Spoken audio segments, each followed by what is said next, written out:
Hi everyone, and welcome to Almost Cancelled. I'm Peter, and I'm joined with Mario. What's up, guys?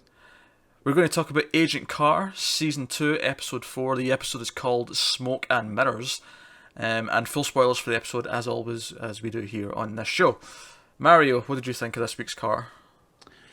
It was more of the same. I mean, I think that what really stood out was the fact that we got more background on Peggy and her life before Captain America. Hmm. But, but I mean, I think Connor said the same thing. Like, you don't really look forward to watching this as much. No. Like, I don't mind it when I watch it. Like, it's not bad. It's never been bad. It's never been offensive in any way. But it's not something I look forward to. Like yesterday we had iZombie and Agent Carter run the same time, and I was much more looking forward to iZombie just because like I saw Yeah. it popped up and I was like, oh cool, can't wait to watch that. With this on the other hand, it's just like, I mean sure, but if I didn't watch it until a couple weeks from now, I wouldn't really mind. Yeah, I think the only thing keeping us watching this the day it airs is because we do the review. That's why we watch it. So, Yeah, and I think the only thing that really keeps us even doing the review is the fact that it's a Marvel show. yeah, it kind of fills in the slot that Agents of S.H.I.E.L.D. usually takes up. Right. Um, that said, yeah, like you say, it's not offensively bad in any way. It's fine. It is the definition of it's fine. Like I thought the flashbacks weren't bad, but there was something really sort of basic about them. I thought, Yeah. and I don't know if that's just because they're doing flashbacks, within a 1947 time period anyway, so it's like the 1930s, and they have to go even further in the rabbit hole of disguise and everything, and making it look even older. Um, the revelation that Peggy was about to get married. I don't know. Has this ever been brought up before in the universe? No. No. Was this in the No. comics? Is this backstory from there, or is it? No, not the getting married part. There is other guys before Steve, but not like this. How many? That sounds like a lot. That was like a really Peggy got around the Well, town a like little it bit. comes into play with the storyline because this there's the guy right before him thinks that Steve stole her away, Oh, all right. Oh, interesting. and then he comes back for revenge. Well, But if it makes him feel any better, he's probably going to end up shacking up with her granddaughter. I mean, why not? Nah, I mean, I thought the flashbacks were okay. Like, I thought the villains' flashbacks hmm, were a bit weaker. It was very sort of generic asshole stepdad, right, you know. Um, and this show likes to bring up, because of the time period and because it's a female-led show, and they like to go down the whole what was expected or allowed of a woman, in that time period. And I felt like the villains' flashbacks were very much that, but in a very sort of superficial, just on the surface. This is the exact sort of bog standard thing you expect from this. yeah, but all of it was all set up to be that way. The whole idea of like the mom sleeping with Uncle, whatever his name was, and grabbing him by the face and being like, the only thing that anyone cares about is this. So that's what you need to concentrate on. You think anybody's going to let you do anything with that knowledge? Doesn't matter, which is fine, and it's definitely an issue. It's definitely something that was a problem, but they just beat you over the head with it too much. Like there's no subtlety at all to it. I think the stuff with race was handled a lot better because it is more subtle.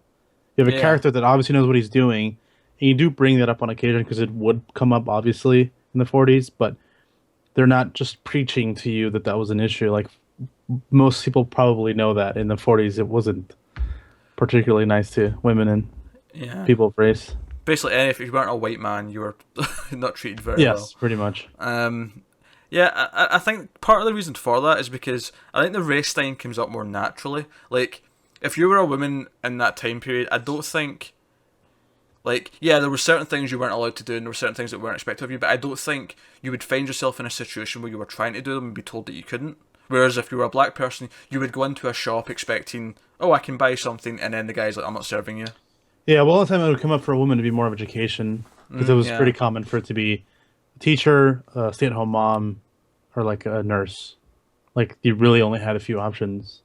But like I said, on a day-to-day basis, though, it kind of just go on with their life. Yeah, it didn't come up as often and like just everyday like going on. So I guess they have to write it in a little bit more and come up with these more dramatic situations, but it feels a little bit heavy-handed.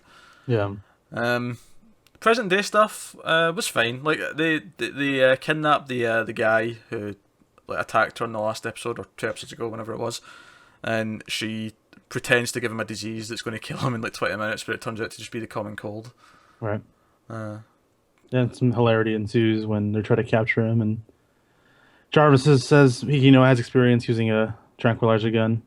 yeah, and She's surprised. I like the part where he points out she points out that he has a wound on his hand, similar to the location where she shot the guy in the last episode. yeah. Jarvis says he can't figure it out. Yeah, Yes, I mean it's the typical things that we've seen him do.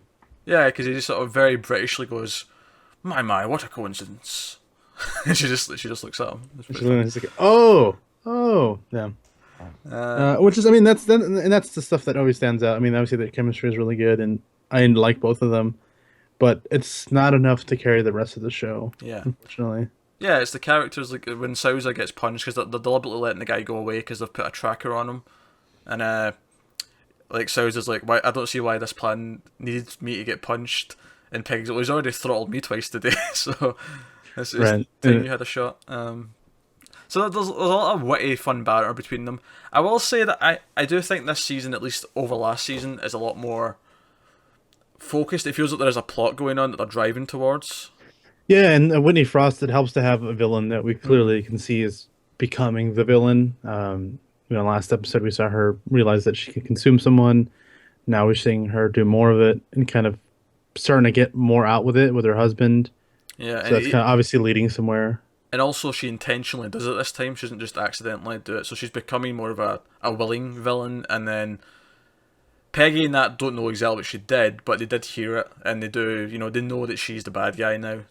Right. She's a person of interest at the very least. So it's driving forward, which is at least a big improvement over last season. Because last season it just sort of meandered for most of the episodes. Yeah, I saw that in the IMDb that Lindsay Fonseca is mentioned for the season at some point. Really? Okay. So she's coming up at some point. I don't know to what capacity or what she's doing, but they haven't mentioned her at all, which is we mentioned a couple episodes ago that was kind of odd.